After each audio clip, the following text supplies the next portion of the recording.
बंधूंनो, ईश्वराने आपल्याला मानवाला नराचा नारायण होण्याची शक्ती दिलेली आहे.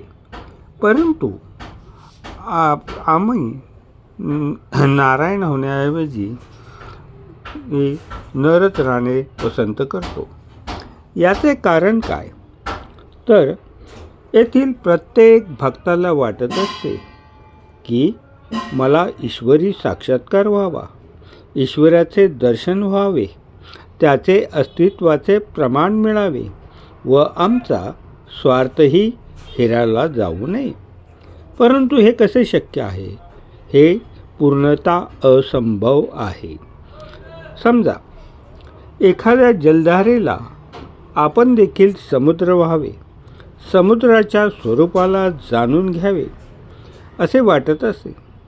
परंतु हे सर्व करीत असताना सागरापासून दूर राहावे, लोकांना आपले जलधारेचेच रूपच दृष्टीस पडावे, आपल्या या खऱ्या स्वरूपास कोणतीही बाधा येऊ नये असे जर वाटत असेल तर ते कसे शक्य आहे?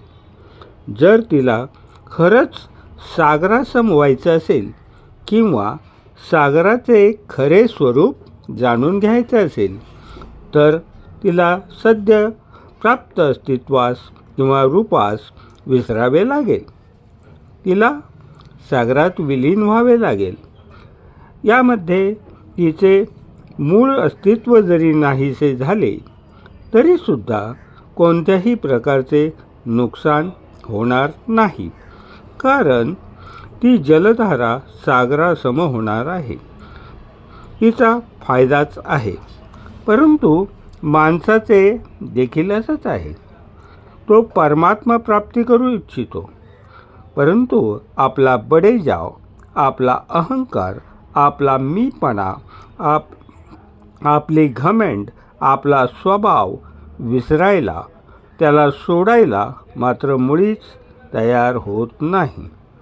त्याला वाटते मी जर हा डोलारा, हा माझा रुबाब सोडला तर माझे अस्तित्वच नष्ट होईल. खरं तर ही त्याची अदृश्य भीती आहे. कारण परमेश्वराने आम्हाला नराचा नारायण होण्याची शक्ती दिलेली आहे. परंतु या अदृश्य भीतीमुळेच तो या नराचा नारायण होण्यापासून परावृत्त होत आहे, किंवा ही भीतीच त्याला परावृत्त करीत आहे असे म्हटले तरी वावगे ठरणार नाही. कारण सामर्थ्य आहे चळवळीचे, सामर्थ्य आहे चळवळीचे जो जो करील तयाचे, सामर्थ्य आहे चळवळीचे जो जो करील तयाचे, परंतु तेथे भगवंताचे अधिष्ठान पाहिजे, परंतु तेथे भगवंताचे अधिष्ठान पाहिजे, अधिष्ठान पाहिजे, अधिष्ठान पाहिजे.